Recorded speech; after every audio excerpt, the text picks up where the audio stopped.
चलिए आइए एक बार मिलकर हम गायत्री मंत्र का उच्चारण करें। ओम भूर्भुवः स्वः तत्सवितुर्वरेण्यं भर्गो देवस्य धीमहि धियो यो नः प्रचोदयात्। ओम शांति शांति शांति। परम श्रद्धेय अध्यक्षा जी, आदरणीय सूद साहब, योग केंद्र के सभी अधिकारीगण, सदस्य एवं भाइयों बहनों, मुझे अत्यंत प्रसन्नता है कि आप लोगों ने मुझे यहाँ निमंत्रित किया और ये अवसर दिया कि मैं आप सबसे अपने विचार कुछ बांट सकूं। पहली बात कि मुझे कुछ नई ऐसी वैदुष्यपूर्ण बातें नहीं कहनी हैं। यहाँ आकर मुझे जो पहले विषय दिया गया था वो विषय था मांडुक्य उपनिषद में ओंकार। अभी मैं उस विषय पर चिंतन कर रही थी, अपना अध्ययन भी कर रही थी। तो परसों जब मेरी बात हुई माननीय शशि सूद जी से, तो मैंने पूछा कि वहाँ कितने लोग संस्कृत जानते हैं। तो उन्होंने कहा कि संस्कृत तो 2 ही 3 लोग जानते हैं। तो मैंने कहा ये विषय तो बहुत गूढ़ है और शायद ये सबके लिए रुचिकर ना हो। तो उन्होंने कहा फिर आप कोई दूसरा विषय बताइए। तो मैंने सोचा कि उपनिषद का भी मूल है वेद, क्योंकि वेद संसार का सर्व प्राचीन साहित्य है। ऋग्वेद को यूएन ने भी oldest available literary document of human kind मान लिया है। ये घोषित कर दिया है यूएन ने कि ऋग्वेद विश्व का सबसे प्राचीन ग्रंथ है। और आप लोग शायद जानते होंगे। सबसे पहले मैं आप सबको बधाई देना चाहती हूँ कि आप योग संस्थान से जुड़े हुए हैं और योग भी वेद से ही आया है। अभी जब मैं बात करूँगी, वेद में प्राण विद्या पर बहुत चर्चा हुई है। वही प्राण विद्या आगे चलकर योग साधना के रूप में विकसित हुई और योग के अनेक प्रकार हो गए। लेकिन आप लोग अपने घर परिवार के साथ साथ समय निकाल कर जो इस साधना का अभ्यास कर रहे हैं, तो संस्था को चलाने वाले और संस्था के साथ चलने वाले, यदि चलने वाले न मिलें तो संस्था चलाना बहुत मुश्किल है। और जब यहाँ आकर मैंने देखा कि ज़्यादातर यहाँ महिलाएं ही दिखाई दे रही हैं, तो आपकी शिष्य परंपरा बड़ी समृद्ध दिखाई देती है, लेकिन उसमें महिलाएं ही ज़्यादा हैं। तो उन्होंने कहा कि अधिकांश महिलाएं हैं। तो वेद की बात शुरू करूं उससे पहले वेद के बारे में कहा जाता है कि वेद ईश्वरीय ज्ञान है। दूसरे शब्दों में कि वेद अपौरुषेय है। किसी पुरुष ने इसकी रचना, पुरुष का मतलब यहाँ पर कोई मेल नहीं है, पुरुष का मतलब किसी मनुष्य ने इसकी रचना नहीं की है, इम्पर्सनल नॉलेज। लेकिन यदि हम पुरुष को मेल ही ले लें, और संस्कृत में या भाषा में शक्तियाँ होती हैं कि हम जो वक्ता जो भी कहना चाहता है वो कहता कुछ है और उसका अर्थ कुछ और निकलता है। एक तो बात जैसे जैसे सीधी कही जाती है उसका सीधा अर्थ होता है कि वेद की रचना किसी पुरुष ने, किसी मनुष्य ने नहीं की है। लेकिन यदि इसी बात को हम कहना चाहें कि वेद की रचना किसी पुरुष ने अर्थात किसी मेल ने नहीं की है, तो वेद अपौरुषेय है, अर्थात कि पुरुषों का उसमें योगदान नहीं है। मुझे लगता है आपका योग केंद्र भी अपौरुषेय है, या अब कुछ कुछ तो पुरुष वर्ग के सदस्य भी बैठे ही हैं, इसलिए इसमें प्रधानता जिसकी होती है नाम उसी का बोला जाता है। संस्कृत में एक सूक्ति है, प्राधान्येन व्यपदेशा भवन्ति, कि नाम उसी से पड़ता है। हमारे अंदर बहुत सारे गुण होते हैं, लेकिन प्रत्येक व्यक्ति की पहचान बनती है उस गुण से या उस व्यवसाय से, उस काम से जो कि वो बहुत प्रधानता से करता है। तो वेद अपौरुषेय हैं। उस तरह तो लगता है कि भोपाल में योग भी अपौरुषेय हो रहा है, लेकिन ये शक्ति है कि महिलाओं को जब कुछ सिखाया जाता है तो वो किसी एक व्यक्ति की शिक्षा न होकर पूरे परिवार की शिक्षा हो जाती है। अगर आप किसी एक बच्चे को पढ़ाते हैं तो एक बच्चा ही पढ़ता है, लेकिन जब आप एक बच्ची को पढ़ाते हैं तो वो बच्ची आगे चलकर पूरे परिवार को संस्कार देती है, शिक्षा देती है। इसलिए जो प्रकाश आप फैला रहे हैं योग के माध्यम से, ये केवल योग या आसन का अभ्यास नहीं है, इसके माध्यम से आप जो संस्कार दे रहे हैं, जो उसके द्वारा आप भारतीय परंपरा का विचार बांट रहे हैं, वो इन लोगों के जीवन में अवश्य ही आलोकित हो रहा है। वो देखने से भी पता चलता है।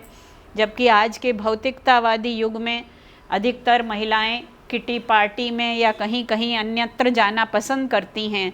नियमित रूप से यदि 20-20, 23-23 साल से लोग आपके केंद्र में आ रहे हैं और यहाँ से सीखे हुए एक अन्य केंद्र चला रहे हैं, तो आपने बहुत क्रांतिकारी योगदान किया है। मैं प्रभु से प्रार्थना करती हूँ कि आप इसी प्रकार अपने केंद्र को अपना योगदान देते रहें और जो लोग इससे जुड़े हुए हैं वे सब इसका विस्तार करते रहें, क्योंकि वैदिक परंपरा में 3 ऋण माने गए हैं। प्रत्येक व्यक्ति जो जन्म लेता है तो 3 लोगों का कर्जा लेकर ही पैदा होता है। आप सब जानते होंगे, पहला होता है देव ऋण, कि हम पैदा हुए हैं तो कुछ दिव्य शक्तियों का ऋण है, जैसे हवा है, पानी है, धरती है, अग्नि है। इन सब का ऋण लेकर ही हम पैदा हुए हैं, क्योंकि हमने इनके लिए कुछ किया नहीं है, हमें ये सुलभ हो गई। तो इनको पाने और भोगने के साथ साथ हमारा दायित्व है कि हम इनके प्रति अपने जो हमारे कर्तव्य हैं उनको करें।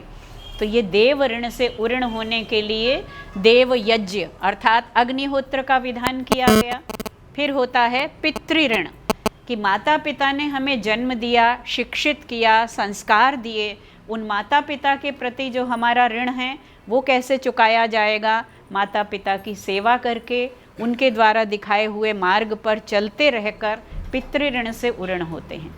तीसरा होता है आचार्य ऋण, कि आचार्यों ने आपको पढ़ाया, लिखाया, शिक्षा दी, उन आचार्यों के ऋण से कैसे उऋण हुआ जाए। आजकल तो आचार्य यूनिवर्सिटी में प्रोफेसर हैं, रीडर हैं या असिस्टेंट प्रोफेसर हैं, सैलरी लेते हैं, लेकिन ये बातें हैं उस समय की जबकि आचार्य सैलरी नहीं लेते थे। वो केवल समाज में उनका काम था शिक्षा देना और समाज उनके लिए सब चीज़ की चिंता किया करता था। लेकिन आज भी यदि ये मान लिया जाए कि सैलरी क्लास ही टीचर्स होते हैं, फिर भी टीचर जो कुछ सिखाते हैं, अध्यापक हों, शिक्षक हों या आचार्य हों, उनके ऋण से उऋण होने का एक ही तरीका है कि उन्होंने जो ज्ञान हमें दिया उस ज्ञान को हम आगे अपने शिष्यों को बांटें। तो इस केंद्र से जो कुछ आप सीख रहे हैं उसे आगे बांटें और लोगों तक पहुंचाएं। ये आचार्य ऋण से उऋण होने का एक तरीका है। और जैसा अभी बहन आशा जी ने, जो कि बहुत ही आशु कवयित्री हैं, मुझे लगता है कि बात होती है और उनकी कविता प्रारंभ होती है, संस्कृत की विदुषी हैं, तो उन्होंने जो बात कही और मंत्र भी बताया, भद्रम कर्णेभिः शृणुयाम देवा। तो वैदिक जीवन दर्शन की यदि बात करें, मैं 3 बिंदुओं को लेकर आपसे चर्चा करूँगी। पहला कि वैदिक जीवन दर्शन क्या है, दूसरा कि वैदिक जीवन दर्शन क्यों, इसकी ज़रूरत क्या है, और तीसरा कि वैदिक जीवन दर्शन कैसा है, किस पद्धति से चलता है। पहली बात कि वेद में जीवन का दर्शन क्या है, जीवन क्या है। तो उन्होंने जो मंत्र पढ़ा, भद्रम कर्णेभिः शृणुयाम देवाः, हम अपने कानों से हमेशा अच्छी बातें सुने। प्रार्थना कर रहे हैं हम कि कानों से अच्छी बातें सुने। पश्येम अक्षभिर्यजत्राः, भद्रम पश्येम अक्षभिर्यजत्राः, हम अपनी आँखों से अच्छा ही अच्छा देखें और स्थिरैरंगैः तुष्टुवांसः तनूभिः, हमारे शरीर के सब अवयव संतुष्ट रहें, स्वस्थ रहें और हम अपनी पूरी आयु अच्छे प्रकार से बिता सकें। ये एक दर्शन है, एक दृष्टि है कि हम कैसा जीवन जिएं। अब केवल प्रार्थना करने से कि हम अच्छा सुने, अच्छा देखें, तो ये प्रार्थना कोई आकर पूरी नहीं करेगा। अच्छा देखने के लिए, अच्छा सुनने के लिए हमें क्या करना पड़ेगा? अच्छी जगह पर जाना होगा जहाँ हमें अच्छा कल्याणकारी दृश्य दिखाई दे, ऐसी जगह जाना होगा जहाँ हमें कल्याणकारी शब्द सुनने को मिलें, तभी हम अच्छा यानी भद्र, अच्छे के लिए बहुत, संस्कृत एक ऐसी भाषा है, एक एक भाव के लिए 100-100 शब्द मिलते हैं। भद्र माने जो हमारे लिए कल्याणकारी हो, हम कल्याणकारी दृश्य देखें, कल्याणकारी शब्द सुने, तभी हमारे अंग क्या रहेंगे, संपुष्ट रहेंगे, स्वस्थ रहेंगे। कल्पना कीजिए कि हम आज अखबार उठाते हैं सुबह उठते ही, और अखबार में हम कैसी सूचनाएं पढ़ते हैं। पहले ही फ्रंट पेज पर हेडलाइंस क्या होती हैं, आज किसी ने किसी को मार दिया, आज अच्छा भला कोई डॉक्टर अपने बच्चे के साथ खेल रहा है अपने घर के अहाते में, और जरा सी बॉल बाहर चली जाती है और उसकी हत्या हो जाती है। ऐसे ऐसे समाचार पढ़ते हैं। तो क्या ये भद्र का दर्शन है? ये भद्र का दर्शन नहीं है। फिर हम अच्छी बातें सुने। जो ही आप रेडियो या टीवी ऑन करते हैं, आपको तरह तरह के विद्रूप समाचार सुनने को मिलते हैं। तो ऐसे समाज में रहते हुए ये प्रश्न उठना स्वाभाविक है कि क्या ये वही जीवन है जिसकी परिकल्पना हमारे आचार्यों ने, हमारे ऋषियों ने की थी? तो जीवन क्या है? सबसे पहला सवाल कि जीवन है क्या? वेद में एक और मंत्र, बहुत ही मैं कोशिश करूँगी कि मंत्र तो संस्कृत में होते हैं, मंत्र और श्लोक में भी अंतर होता है। देखिए, वेद में जो छंद आते हैं, छंद माने कविता, पद्य, जो छंद वेद में आते हैं उनको हम मंत्र कहते हैं, और जो लौकिक काव्यों में आते हैं पद्य, उनको हम संस्कृत में कहते हैं श्लोक। मंत्र और श्लोक में क्या अंतर है, इसमें न जाते हुए मंत्र को मंत्र क्यों कहते हैं? मंत्राह मननात्, कि मंत्र अचानक से बोले गए शब्द नहीं हैं कि हम उठे जो मन में आया हम बोल देते हैं, वो मंत्र नहीं है। मनुष्य मनुष्य क्यों कहलाता है? क्योंकि मनुष्य मनन करके कुछ कार्य करता है। हर शब्द को, जैसे ये फूल है, फूल की पंखुड़ियाँ खोलते जाइए, उसका पराग, उसकी सुगंध सब तरफ बिखरती है। तो संस्कृत में एक शब्द की परतें खोलते जाइए और उसमें नए से नए अर्थ निकलते आते हैं। हमने कभी शायद सोचा ना हो कि मनुष्य को मनुष्य क्यों कहते हैं। मनुष्य को मनुष्य इसलिए कहते हैं कि ये मन धातु से बना है। मन का अर्थ होता है मनन करना। मत्वा कर्माणि सीव्यति स मनुष्य। मनुष्य कौन है? जो मनन करके अपने काम करता है, सोच विचार कर जो अपना काम करता है, वो मनुष्य है। देखिए, एक शब्द होता है जन। जन माने हम समझते हैं जनता, जिससे बना है जन। कोई भी जो पैदा होता है वो जन है, चाहे वो कीट हो, पतंग हो, पशु हो, पक्षी हो, मनुष्य हो, ये सब जन हैं। क्यों? जन्यते इति जनः, जिसका भी जन्म हुआ है वो सब क्या हैं? जन हैं। फिर दूसरा आता है पशु। पश्यति इति पशु, कि जब वो उत्पन्न होता है उसके बाद उसमें देखने की शक्ति पैदा होती है, जो देख सकता है उसे क्या कहते हैं? पशु। तो जन से पशु, लेकिन पशु से आगे आता है मनु। मनु कौन है? जो सोच सकता है। और ये सौभाग्य केवल मनुष्य को मिला है परमात्मा की सृष्टि में, कि वो सोच कर बोल सकता है, सोच कर कर सकता है। लेकिन आज क्या हो रहा है? मनुष्य मनु से क्या बनता जा रहा है? पशु। और पशु से भी नीचे, क्योंकि पशु भी जिस प्रकार के कुकृत्य नहीं करते, वैसे विभत्स कृत्य आज का मनुष्य करने लगा है। तो वेद ने उपदेश दिया, कहीं नहीं कहा, सबसे बड़ी बात कि वेद किसी धर्म का ग्रंथ नहीं है, वेद किसी वर्ग का ग्रंथ नहीं। पहले ज़माने में बीच का कुछ समय ऐसा था कि औरतों को वेद पढ़ने से रोक दिया गया था, और यहाँ तक पहला दिया कि स्त्री शूद्रौ ना धियाताम, कि वेद पढ़ने का अधिकार ना स्त्रियों को है और ना ही शूद्रों को। लेकिन वेद में कहीं ऐसा नहीं लिखा। उल्टा जो वेद में महिलाओं के चित्र हैं, उस पर कभी अगर मुझे ये पता होता कि यहाँ इतनी महिलाएं होंगी तो शायद उसी पर हम बात करते, कि वैसे चित्र, वैसे आदर्श संसार के किसी ग्रंथ में आज तक न लिखे गए हैं और ना ही शायद लिखे जाएंगे। आज महिलाओं को बहुत अधिकार दे दिए गए हैं, लेकिन अधिकार मिलने पर भी जो स्त्रियों की स्थिति है वो वैसी नहीं है जैसी वेद में थी। तो वेद कैसे किसी वर्ग विशेष का हो सकता है? कहीं भी नहीं लिखा है कि स्त्रियां ना पढ़ें। तो स्त्रियां भी पढ़ सकती हैं, पुरुष भी पढ़ सकते हैं, और हर वर्ग का मनुष्य पढ़ सकता है। कहीं नहीं लिखा हिंदू बनो। हिंदू शब्द भी वेद में, चारों वेद हैं, 4 ऋग्वेद, यजुर्वेद, सामवेद और अथर्ववेद, चारों वेदों में कहीं हिंदू शब्द ही नहीं आया है। शब्द क्या आया है? क्या बनो? मनुर्भव, मनुष्य बनो, मनुर्भव, मनुष्य बनो। और क्या करो?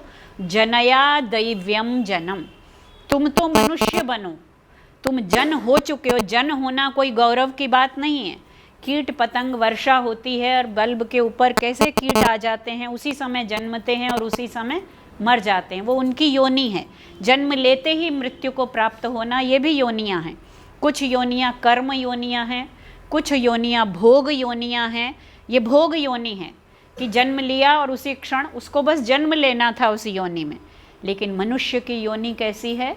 कर्म योनि है कि जन्म लेकर पिछले कर्मों का फल भोगना भी है और अगले जन्म के लिए हमें वैसे कर्म करने हैं कि जिनसे भविष्य हमारा सुधर सके। तो मनुष्य बनो, जनया दैव्यम जनम, और अपनी संतान को और आगे बढ़ाओ। मनुष्य मत रहने दो, उन्हें दिव्य गुणों से युक्त करो। तो जन से पशु, पशु से मनु और मनु से देव बनने की संभावना, ये यहाँ पर हायरार्की है। एक के बाद दूसरी सीढ़ी, दूसरी के बाद तीसरी और तीसरी के बाद चौथी। इसलिए जब प्रश्न उठा कि जीवन क्या है, तो वेद ने परिभाषा भी दे दी, आरोहणम आक्रमणम जीवतो अयनम। जीवन क्या है? आरोहण, ऊपर चढ़ना। और आ का मतलब होता है रोहण माने चढ़ना, आरोहण माने सब तरफ से चढ़ना। ये नहीं कि एक दृष्टि से तो आप बहुत आगे बढ़ गए, आपने डिग्रियां तो बहुत ऊंची ऊंची ले ली, लेकिन आपका चरित्र क्या हो रहा है? निकृष्ट कोटि का है। तो रोहण है लेकिन आरोहण नहीं है। आरोहण अर्थात सब प्रकार से आपकी उन्नति हो, सब प्रकार से आप ऊपर उठें, आगे चढ़ें और आगे बढ़ें। ये जीवन है, ये जीवन की परिभाषा है। और एक मंत्र में बहुत ही सुंदर एक रूपक दिया है कि जिए कैसे। ये जीवन आपने कह दिया कि जीवन में आगे बढ़ो, लेकिन कैसे बढ़ें? तो एक मंत्र कहता है, अश्मन्वती रीयते। मिलकर बोलिए, अश्मन्वती रीयते संरभध्वम उत्तिष्ठत प्रतरता सखायः। अश्मन्वती, पथरीली नदी। अब मैं उसका अर्थ समझा देती हूँ। अश्मन्वती, अश्मा कहते हैं पत्थर को, चट्टान को। तो एक ऐसी नदी रियते, बह रही है, जिसमें बहुत सारी चट्टानें हैं, पत्थर हैं। नदी जब पहाड़ से निकलती है तो पथरीली होती है, उसमें बहुत सारे पत्थर रहते हैं। ये जीवन क्या है? अश्मन्वती है। ये पहाड़ी नदी है जिसमें तरह तरह के पत्थर आपको जगह जगह मिलते हैं। बहुत सी बाधाएं आती हैं, बहुत से संकट आते हैं। वो क्या हैं? ये पत्थर हैं, ये चट्टानें हैं। क्या करें? क्या डर कर बैठ जाएं? संरभध्वम, तैयार हो जाओ। ये पथरीली नदी बह रही है, लेकिन तुम्हें तैयार होना है। कैसे तैयार होना है? उत्तिष्ठत, उठ जाओ। प्रतरता, तैरना शुरू करो। और क्या संबोधन है? सखायः, हे मित्रों। Dear friends, you have to get up and get ready to cross this river which is full of rocks and stones. तरह तरह की चट्टानें इसमें भरी पड़ी हैं। अब क्या करें? नदी पार करनी है। उस नदी में भी जगह जगह पत्थर हैं। क्या ले जाएं और क्या छोड़ जाएं? अगली पंक्ति कहती है, मिलकर बोलिए, अत्रा जहामः ये असन अशेवाः शिवान वयम उत्तरेम अभिवाजान। कि जो जो अशिव हैं, जो जो बुराइयां हैं, एक होता है शिव, एक होता है अशिव। शिव है कल्याणकारी, मंगल, और अशिव है अमंगल। जिससे किसी का कल्याण नहीं होता। तो जो जब हम यात्रा पर निकलते हैं, चाहे आपको पहाड़ पर चढ़ना हो चाहे नदी पार करनी हो, दोनों ही स्थितियों में बैग कैसा होना चाहिए, भारी या हल्का? हल्का। जितना हल्का होगा उतनी आसानी से ऊपर जाते जाते हैं और सामान छोड़ना पड़ता है, क्योंकि खुद को ही कैरी करना मुश्किल है। तो अब पथरीली नदी पार करनी है तो कुछ बोझा यहीं छोड़ दो। क्या छोड़ दो? जो अशिव हैं, जो तुम्हारे मन के बुरे संकल्प हैं, बुरे विचार हैं, उनको यहीं छोड़ दो। शिवान वयम उत्तरेम, और शिव संकल्पों को लेकर तैरने की तैयारी करो, तभी ये पथरीली जीवन रूपी नदी तुम पार कर सकते हो। ये तो हुआ कि जीवन क्या है। अब प्रश्न उठा, जीवन क्या है?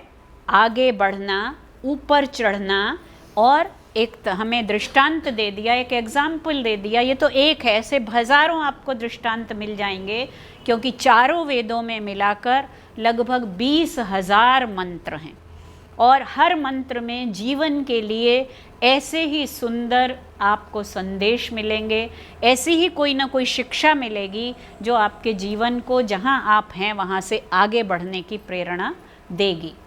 प्रातःकाल जब हम उठते हैं, सूर्य को देखकर, सूर्य नमस्कार योग में होता है, अब केवल हम सूर्य नमस्कार आसन और प्राणायाम के रूप में करते हैं, लेकिन वास्तव में वेद का जो गायत्री मंत्र हमने पढ़ा उसका एक नाम सावित्री मंत्र भी है। सावित्री क्यों? क्योंकि सविता अर्थात सूर्य, सूर्य के कई नाम हैं, सैकड़ों नाम हैं, लेकिन सविता नाम उसका क्यों है? क्योंकि वो संसार का उत्पादक है। Solar energy is a creative energy. सूर्य में उत्पन्न करने की शक्ति है, उत्पादक शक्ति है। जो सविता है वही प्रसविता है, वही प्रसव करने वाला है। इसलिए सूर्य की उपासना, गायत्री मंत्र की महिमा, ये जरूर है कि अब हम बंद कमरे में सुबह शाम किसी भी समय बैठकर गायत्री मंत्र पढ़ लेते हैं, लेकिन वास्तव में जब उसका नाम ही सावित्री मंत्र है, उसका देवता कौन है, किसकी स्तुति की गई है? सूर्य की। तो सूर्य को सामने देखकर उसके प्रति ध्यान लगाते हुए ये प्रार्थना हम कर रहे हैं कि हम तेरे तेज पर ध्यान लगाएं और तू क्या करे, हमारी बुद्धियों को सन्मार्ग की ओर प्रेरित करे। तो बुद्धियाँ, सद्बुद्धियाँ क्यों नहीं बनती? क्योंकि केवल मंत्रोच्चारण करने से बुद्धि सद्बुद्धि नहीं बनेगी। केवल ये प्रार्थना भी हम करते हैं, असतो माँ सद्गमय, तमसो माँ ज्योतिर्गमय, मृत्योर्मा अमृतम गमय। लेकिन पहले चलना खुद पड़ेगा। हम जब अंग्रेज़ी में भी कहते हैं God helps those who help themselves, तो यही मंत्र वेद में भी कहा, न ऋते श्रांतस्य सख्या, कि जब तक मनुष्य खुद परिश्रम नहीं करता तब तक दिव्य शक्तियाँ भी उसका साथ नहीं देती। इसलिए हमें सूर्य नमस्कार के साथ साथ, क्योंकि आप लोग तो प्रातःकाल यहाँ आते हैं और प्रातःकाल सूर्योदय से पूर्व ही आते हैं, आपसे ये बात कहना व्यर्थ है, लेकिन आप देखिए आज की पूरी पीढ़ी क्या हो रही है स्थिति। पहले निशाचर किसको कहते थे? जो रात में घूमा करते हैं वे निशाचर हैं। आज तो पूरी की पूरी पीढ़ी दिन में सोते हैं और रात में जागते हैं।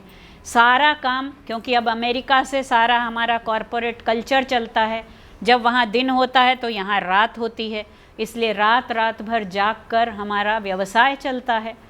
तो इसलिए सूर्य के दर्शन ही नहीं होते। जब सूर्य के दर्शन नहीं होंगे, पूरी की पूरी युवा पीढ़ी को आज आप देखिए विटामिन डी की डेफिशिएंसी कितनी बढ़ती जा रही है। छोटे छोटे बच्चों में विटामिन डी की डेफिशिएंसी। क्यों?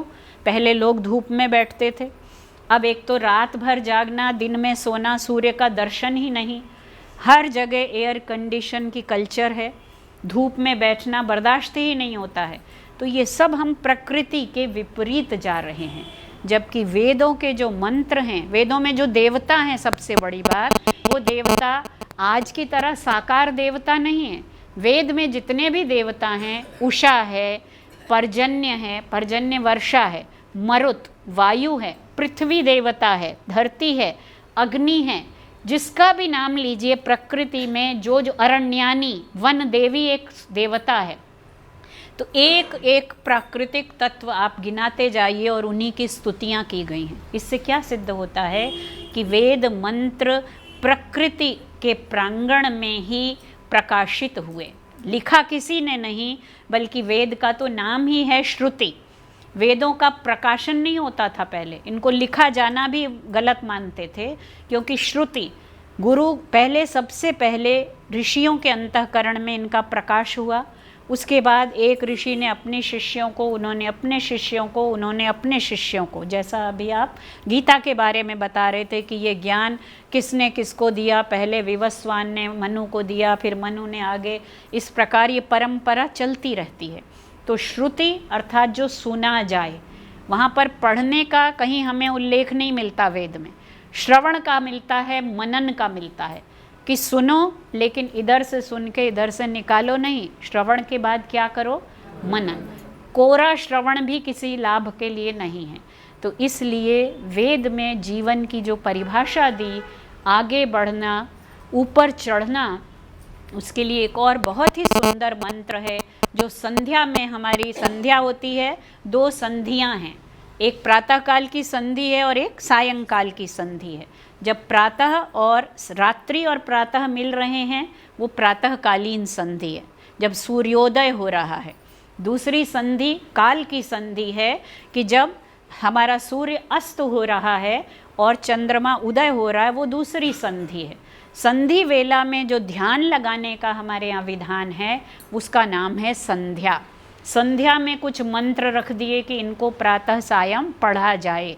उसमें एक मंत्र आता है बहुत ही सुंदर, मिलकर बोलिए, उद्वयम तमसस्परि स्वः पश्यन्त उत्तरम देवं देवत्रा सूर्यम अगन्म ज्योतिरुत्तमम।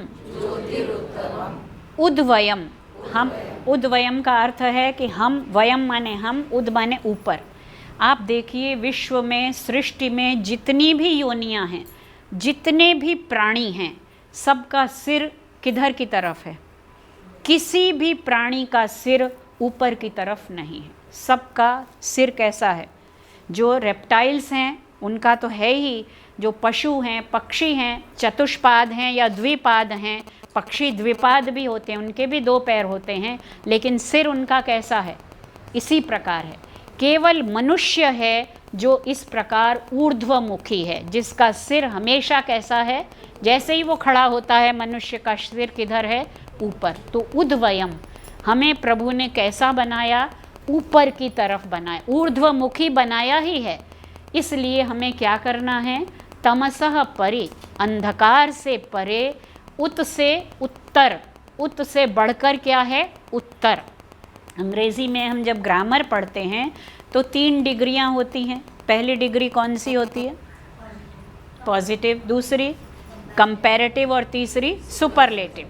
तो उत, उत्तर और उत्तम, इस मंत्र में 3 शब्द आए हैं, 3 विशेषण हैं। उत माने हमें बनाया ही ऊपर की तरफ है। अब अगर हमें अंधकार से पार जाना है तो हमें क्या करना पड़ेगा? किसी प्रकाश की तरफ देखना होगा ताकि हम उत से उत्तर हो सकें। और सबसे उत्तम प्रकाश कौन सा है? देवम देवत्रा सूर्यम अगन्म ज्योतिरुत्तमम। उत्तम ज्योति कौन सी है संसार में? सूर्य। तो हमें उत से उत्तर, उत्तर से उत्तम की ओर जाना है। अर्थात जहाँ हम हैं वहाँ न बने रहें, प्रतिदिन प्रतिपल ये प्रयास करें कि हम जहाँ हैं उससे थोड़ा ऊपर बढ़ें, उससे आगे बढ़ें। तो ये जीवन में आरोहण का जो क्रम है, अगर हम जहाँ हैं वहीं हर तरह से स्थिर हैं, कुछ चाहिए नहीं, कुछ करना नहीं, तो क्या होगा? प्रगति नहीं होगी। जबकि मनुष्य स्वभावतः प्रगतिशील है, ऊर्ध्वमुखी है। इसलिए मनुष्य का जीवन कैसा होना चाहिए? प्रगतिगामी होना चाहिए, और जहाँ है उससे आगे बढ़ने की उसको चेष्टा करनी चाहिए। अब दूसरा सवाल है कि जीवन क्यों? जीवन क्यों? प्रयोजन क्या है जीवन का? कोई कभी सोचता है? आज के युग में तो शायद हम सोचते ही नहीं कि जीवन क्यों। जन्म हुआ, बच्चे से बड़े हुए, जवान हो गए, जवान से बूढ़े हो गए, बूढ़े हो गए तो मृत्यु की प्रतीक्षा कर रहे हैं। लेकिन ऐसे भी वृद्ध आपके सामने हैं कि जो अपने आयु के बढ़ने को कुछ ना समझते, जो उन्होंने पाया उससे कई गुना समाज को दे रहे हैं। आप देखिए आसपास कुछ वृद्ध जो केवल बैठे हैं, वो केवल क्या प्रतीक्षा, या तो अपने रोगों की गणना कर रहे हैं, उसी की अनुभूति कर रहे हैं, या जो कुछ समाज से मिला, परमात्मा से मिला, उसके प्रति धन्यता का भाव न होते हुए उसके प्रति हमारे मन में दीनता का भाव रहता है, ये नहीं मिला, ये हो गया, ये खो गया। लेकिन यदि आप किसी सृजनात्मक अनुभूति में, किसी ऐसे कार्य में लग जाते हैं जो आपके स्वार्थ के लिए नहीं अपितु समाज के लिए, परमार्थ के लिए, क्योंकि 4 आश्रम बनाए गए थे हमारे यहाँ। मनुष्य की आयु कितनी मानी गई? शतायुर्वै पुरुषः, 100 साल की आयु मानी। इस आयु के 4 भाग कर दिए गए। पहले 25 साल ब्रह्मचर्य आश्रम, उसके बाद के 25 साल गृहस्थाश्रम, फिर उसके बाद वानप्रस्थाश्रम, और उसके भी बाद संन्यासाश्रम। तो 50 से 75 साल की आयु वानप्रस्थ की आयु है। लोग वन की तरफ प्रस्थान करें। आजकल तो कोई वन की तरफ प्रस्थान कर नहीं सकता, क्योंकि एक तो वैसे ही तरह तरह के संकट हैं, वन ही नहीं रहे पहली बात, और जहाँ वन है वहाँ जाना सुरक्षा की दृष्टि से कोई कहेगा नहीं कि आप वन जाइए। तो दूसरा उपाय यही है कि आप अपने गृहस्थ को ही क्या बना लें, वानप्रस्थ बना लें, कि आपका घर ही तपोवन बन जाए। कि वहाँ पर जो वानप्रस्थ का उद्देश्य था कि अपने परिवार, अपने बच्चों से निकलकर अब आप अपने स्वत्व का विस्तार करें। ये मेरे बच्चे, ये मेरा घर, ये मेरा धन, इस भावना से निकलकर अब ये इतने सारे आपके बच्चे, इतने सारे आपका परिवार जो है वो उदार चरिता नाम तु वसुधैव कुटुंबकम, पार्लियामेंट हाउस में ये लिखा हुआ है। लेकिन वसुधैव कुटुंबकम तो बहुत दूर की बात है। अपनी पार्टी के कुटुंब को ही सुरक्षित रख पाना आज बहुत बड़ा संकट है। तो केवल लिखने से या बोलने से नहीं होता। ये जो सारी व्यवस्थाएं वैदिक परंपरा में बनाई गई, इस तरह सारी वसुधा कुटुंब बनती है। जब आप अपने परिवार से निकलकर विस्तृत परिवार को अपना मानने लगते हैं, जो कि इसी को ममता, मम माने मेरा, ता माने है, बस मेरा है। इस ममता का यदि आप विस्तार कर लें, ये ना कहें कि यही मेरा है, ये कहें ये भी मेरा है, ये भी मेरा है और ये भी मेरा। अपनों को छोड़े नहीं, लेकिन दूसरों को भी अपनाएं। ये अभ्यास है। 25 साल तक वानप्रस्थ में ये साधना करनी होती है कि ये भी मेरा है, ये बड़ा परिवार, ये समाज भी मेरा है। उसके बाद संन्यास का विधान है। 75 साल के बाद प्रत्येक को संन्यास नहीं लेना। जिसके मन में वैराग्य का उदय हो वही संन्यास ले, ऐसा विधान है। तो ये जो आश्रम व्यवस्था के अनुसार यहाँ एक युवा बैठे हैं, वो उन्होंने बताया कि 4थी कक्षा से यहाँ आना शुरू किया। शायद जो मैंने कहा कि आपकी आगे इस परंपरा को ले जाने में सबसे लंबी पारी यही खेलेंगे, क्योंकि ये बहुत लंबे वर्षों तक इस साधना को, इस संस्कार को समाज तक फैलाएंगे। तो जीवन क्यों? प्रश्न ये है कि कोई लक्ष्य भी है जीवन का। बहुत से लोग लक्ष्य के बारे में, बहुत से लोग नहीं, बहुत सी दृष्टियाँ, जीवन के प्रति बहुत सी विचारधाराएं हैं, और अधिकांश विचारधाराएं अलग अलग बातें कहती हैं। एक विचारधारा कहती है कि ये जीवन क्या है, रंगमंच है, और हम सब क्या हैं, शेक्सपियर ने कहा कि हम सब इसमें आते हैं अपना अपना पार्ट प्ले करने के लिए। ये रंगमंच है और हम अभिनेता हैं। किसी ने कहा कि जीवन एक मिथ्या प्रपंच है, कुछ नहीं है, ये सब मोह माया है। जीवन कहना है मोह माया, लेकिन खुद उसी में डूबे भी रहना है हमको। तो ये कहने से नहीं होगा। इसलिए जन्म लेने के बाद जब से मननशीलता विकसित हो, तब से ये चिंतन करना कि जीवन मिला क्यों है, या जीवन का कोई लक्ष्य है। पूरी भारतीय परंपरा को देखिए, वो वेद से शुरू होके दर्शनों तक आती है और जीवन का लक्ष्य बताती है। जीवन का लक्ष्य क्या है? वेदों में एक ही लक्ष्य है जीवन का, कि हम मर्त्य के रूप में पैदा हुए हैं। मृत्यु हमने मांगी नहीं, हमने चाही नहीं, लेकिन वो तो मिलेगी। कहा गया मृत्यु बंधवो मनवः, मनुष्य तो मृत्यु के बंधु हैं। बंधु का अर्थ मालूम है? हम बंधु समझते हैं कि जो हमारे संबंधी हैं, मित्र हैं, वो बंधु हैं। लेकिन क्यों बंधु हैं?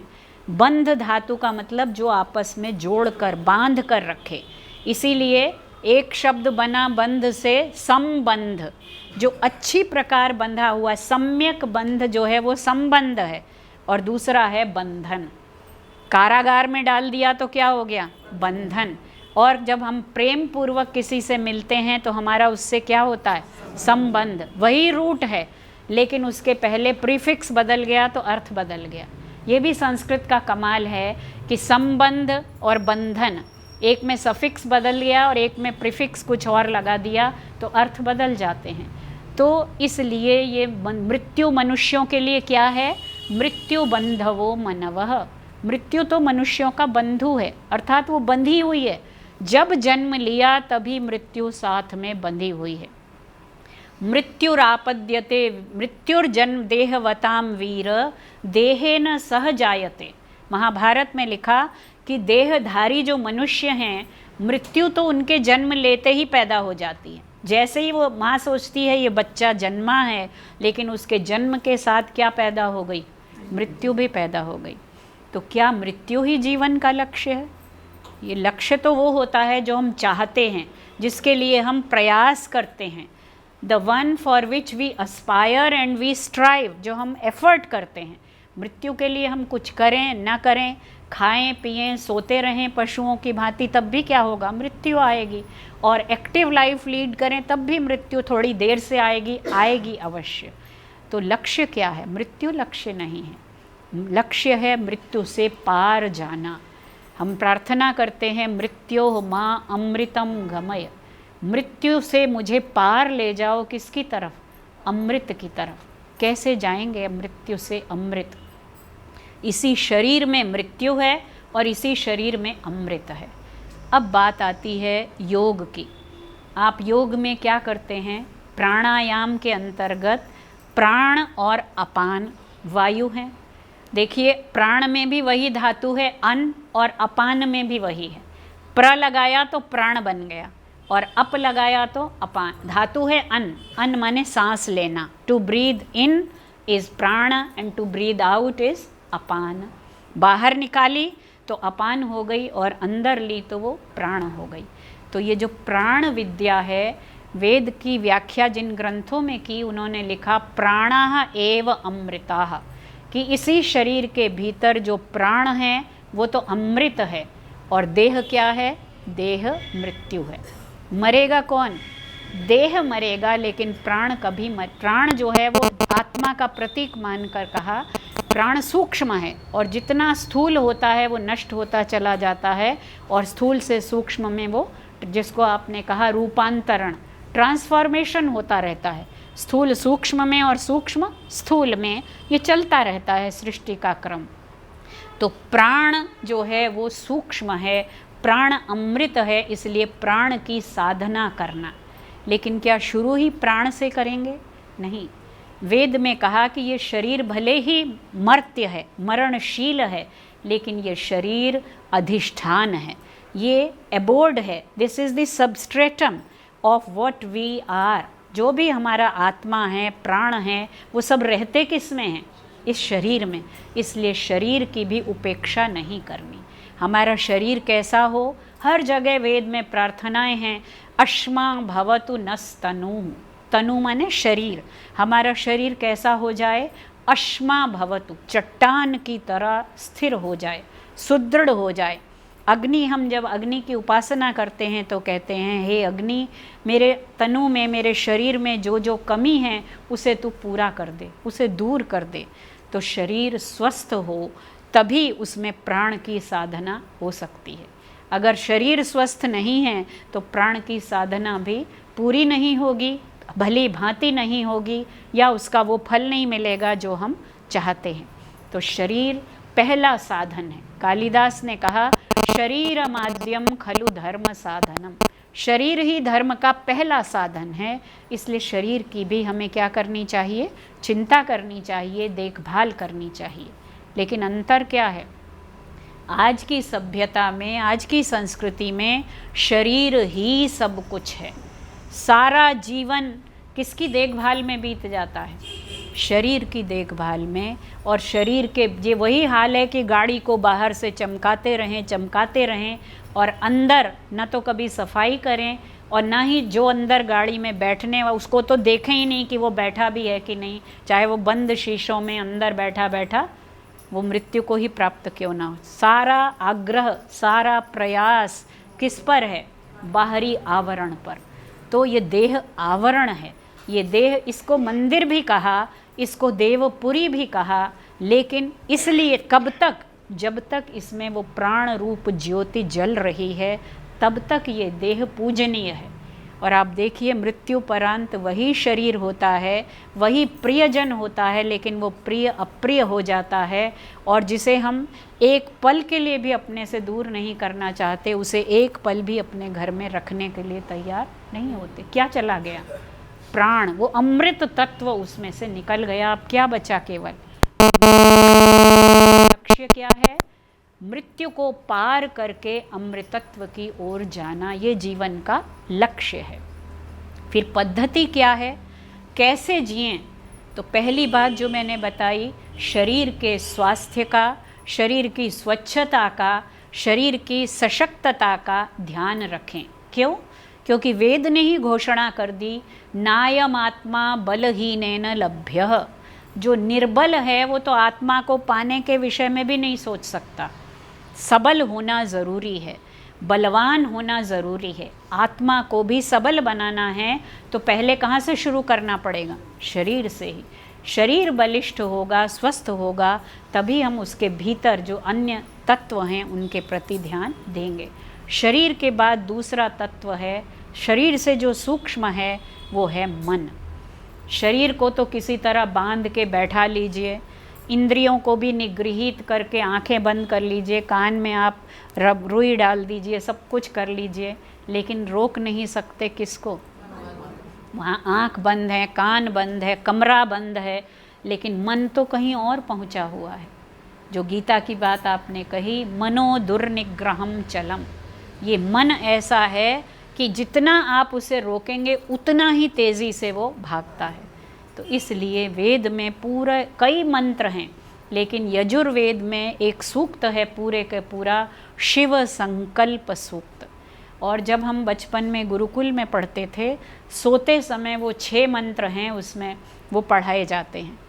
आप मिलकर एक मंत्र बोलिए, यज्जाग्रतो दूरमुदयति दैवं तदु सुप्तस तथैवैति दूरंगमं ज्योतिषां ज्योतिरेकं तन्मे मनः शिव संकल्पमस्तु। 6 मंत्रों के अंत में यही आता है, तन्मे मनः शिव संकल्पमस्तु। ऐसा मेरा मन शिव संकल्प वाला हो। और गुरुकुल में बताया जाता था कि अगर ये 6 मंत्र पढ़ के सोओगे, बचपन में बात तो समझ में आती नहीं कि क्यों पढ़ें, तो वो कहते थे इसको पढ़ के सोने से बुरे सपने नहीं आएंगे, और हम लोग उसको पढ़ते थे रोज़। तो ये जो मंत्र हैं इनमें शिव संकल्प, क्योंकि सारी लड़ाइयाँ, सारे महायुद्ध, सारी विकृतियाँ कहाँ शुरू होती हैं? ज़मीन पर तो बाद में लड़े जाते हैं, पहले शुरू कहाँ होते हैं? मन में। एक बीज पड़ता है इतना सा, महाभारत की कहानी आप देखिए, छोटा सा बीज होता है और वो कितना विशाल रूप धारण कर लेता है, सर्वनाश हो जाता है। कहाँ से? मन के संकल्प के विकृत होने से। इसलिए शरीर स्वस्थ रहे, स्वच्छ रहे, और उसमें जो मन है, आप जो योग में मेडिटेशन करते हैं, ध्यान करते हैं, वो ध्यान का प्रयोजन क्या है? मन को केंद्रित करना। और मन कैसे केंद्रित होता है? गीता में भी बताया और पतंजलि ने भी बताया, 2 ही रास्ते हैं, अभ्यास और वैराग्य। पहला है अभ्यास, अर्थात प्रैक्टिस करना। प्रैक्टिस करते करते करते करते, वो कहानी आपने सुनी है कि पत्थर पर रोज रस्सी घिसती रहे तो पत्थर पर भी क्या होता है? निशान पड़ जाता है। रसरी आवत जात ते सिल पर होत निशान, करत करत अभ्यास के जड़मति होत सुजान। तो अभ्यास पहला रास्ता है मन को नियमित करने का। दूसरा है वैराग्य। जब अभ्यास करते रहते हैं तो साथ में अगर अभ्यास तो कर रहे हैं मन को रोकने का सुबह ध्यान में बैठकर, और सारा दिन हम, सबसे बड़ी आजकल बीमारी जो है दूरदर्शन देखना उतना ख़राब नहीं है, उसमें बहुत जानकारी बढ़ती है, सूचनाएं मिलती हैं, लेकिन जो विज्ञापन की दुनिया चली है, वो विज्ञापन क्या करते हैं, वो आपका राग बढ़ाते हैं, वैराग्य नहीं, आसक्ति। हमारे शास्त्रों में कल्प वृक्ष की बात आती थी कि जो मांगो वही मिलेगा। कल्प, स्वर्ग में एक ऐसा वृक्ष है कि जो चाहो वही मिलेगा। आज आप किसी भी मॉल में चले जाइए, अगर आपकी जेब में पैसे हैं तो आप जो मांगेंगे वही मिलेगा। कल्प वृक्ष है सामने, लेकिन कल्प वृक्ष से भी हर कोई मांगेगा तो हर कुछ नहीं मिलेगा ना, उसके लिए भी प्रयास करना पड़ेगा। तो इसलिए अभ्यास के साथ साथ मन को विरक्त वैराग्य की ओर अग्रसर करना। और गीता के दूसरे अध्याय में जो 3 श्लोक हैं, कौन से बता दीजिए? वही ध्यायतो विषयान पुंसः, आप सब पढ़ते होंगे दूसरे अध्याय में। वो 3 श्लोक आपको वैराग्य की ओर जाना या राग की तरफ दलदल में डूब जाना। अगर आप विषयों का चिंतन करेंगे तो राग में डूबेंगे, और अगर आप विषयों से धीरे धीरे अनुभव कर सकते हैं। जब हम छोटे होते हैं तो बहुत सी छोटी छोटी चीज़ हमारी जीवन होती है, खिलौना ही जीवन है, लेकिन जब धीरे धीरे बड़े होते हैं, अब वो खिलौने कहाँ और हम कहाँ। ज्यों ज्यों जीवन की निस्सारता, इन वस्तुओं की निस्सारता का अनुभव होता है, मन में क्या होता है? वैराग्य। तो अगर हम मनन करें, चिंतन करें कि क्या ये मेरे साथ जाएगा, क्या ये मेरे जीवन को ऊपर की ओर उठाएगा, क्या ये मेरे शरीर को स्वस्थ बनाएगा, क्या ये मेरे मन को शिव संकल्प वाला बनाएगा, ये चिंतन करते रहने से धीरे धीरे क्या होता है। और एक सीमा होती है हर चीज़ की। कितना भी धन हो, आप किसी बड़े से बड़े धन, आज जितने बड़े बड़े धनवान हैं वो तो क्या कर रहे हैं? वो विसर्जन कर रहे हैं। ये स्वाभाविक है कि जिसके पास नहीं है वो अर्जन करेगा, लेकिन जिसको पता चल चुका है कि इस अर्जन से भी कोई सुख मिलने वाला नहीं है, वो फिर विसर्जन करता है। तो अर्जन से राग और विसर्जन से वैराग्य। जो कुछ है उसे बांटिए, बांटने में जो सुख है वो समेटने में नहीं है। इसलिए मन को शिव संकल्प वाला बनाना, ये दूसरा चरण है जीवन पद्धति का। तीसरा, शरीर भी स्वस्थ हुआ, मन भी शिव संकल्प वाला हुआ, लेकिन यदि बुद्धि विकसित नहीं है, आप देखिए ऐसे भी दुर्भाग्यशील मनुष्य हैं जिनकी बुद्धि विकसित नहीं है, अविकसित है, उनके मन बड़े निर्मल होते हैं, लेकिन वो समाज के लिए कुछ कर नहीं सकते क्योंकि बुद्धि का विकास नहीं हुआ। तो वेद में जो ये गायत्री मंत्र हमने पढ़ा, इसमें किसकी प्रार्थना है? धियो यो नः प्रचोदय। धी माने धारणा करने वाली बुद्धि, जिसमें सब कुछ हम धारण करते हैं, वो धी है। बुद्धि के भी कई नाम हैं, मनीषा है, धी है, प्रज्ञा है और मेधा है। तो धी की प्रार्थना, धी है निर्मल बुद्धि, बिल्कुल क्लीन स्लेट, जिस पे जो छापो वो छप जाए, ऐसी बुद्धि।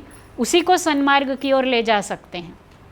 जिस पे लिख लिख के हमने उसको काला कर रखा है, उस पर आप अब चाहें कि सफ़ेद वो आ जाए, संस्कार तो नहीं आएगा। तो निर्मल बुद्धि, इम्प्रेशनेबल इंटेलेक्ट जिसको कहना, प्योर इंटेलेक्ट, वो है धी। तो बुद्धि का विकास हो, हमारी प्रज्ञा प्रखर हो, हमारी मेधा सशक्त हो, ये तीसरा चरण है। और बुद्धि के बाद फिर चौथा वो चरण है जो आपका प्राण है। प्राण, वेद में जो मैंने देवी देवताओं के नाम बताए, वो देवी देवता साकार नहीं हैं, जैसा पहले भी कहा। 2 देवता हैं, अश्विनी कुमार। शायद किसी ने नाम सुना है अश्विनी कुमार, वो युगल देवता हैं, 2 हैं। और उनको कहा कि वो देवताओं के वैद्य होते हैं। अब ये तो अंग्रेज़ों ने उसका अंग्रेज़ी अनुवाद कर दिया वेद का और लिख दिया कि वो 2 वैद्य हैं, 2 फिजिशियंस ऑफ द गॉड्स। अब गॉड्स कौन है? गॉड्स बीमार पड़ते हैं क्या जो उनके फिजिशियन होंगे? ये कौन है? वेद के कई तरह से अर्थ किए जाते हैं। एक अर्थ वो हैं जो पाश्चात्यों ने कर दिए, लेकिन वास्तव में वेद मंत्रों के व्यावहारिक और आध्यात्मिक अर्थ हो। आध्यात्मिक माने इसके भीतर जो कुछ है, और व्यावहारिक माने समाज में। तो ये अश्विनी कुमार कौन है? जब इसकी आध्यात्मिक व्याख्या देखी तो ये जो दो प्राण हैं, एक बायां है और एक दायां है, एक प्राण है और एक अपान, यही अश्विनी कुमार हैं।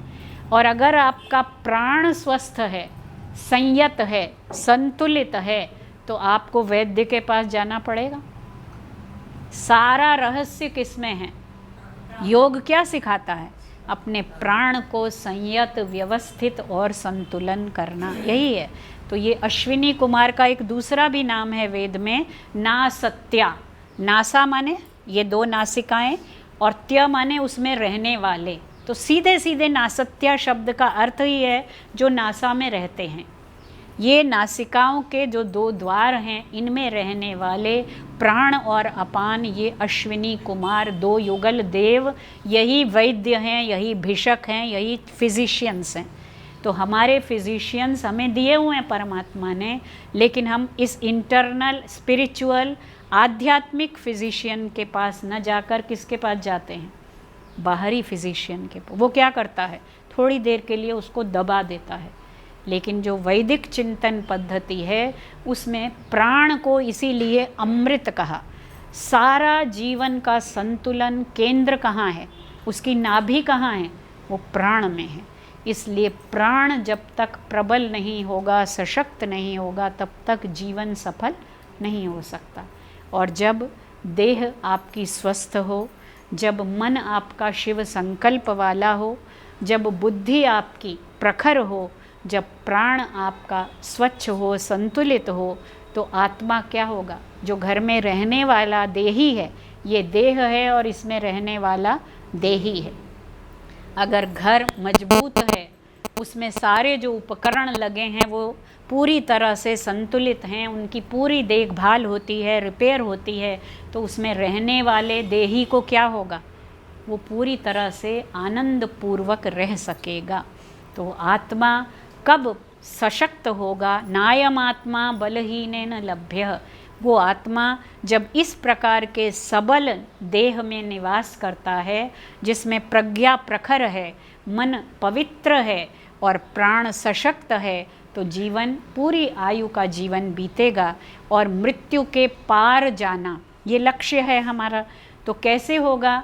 तमेव विदित्वा अति मृत्युमेति नान्यः पंथा विद्यते अयनाय। रास्ता भी बता दिया कि एक है मृत्यु, दूसरा है अति मृत्यु और तीसरा है अमृत। मृत्यु है इधर है और अमृत उधर है। नदी के दो पार्ट हैं।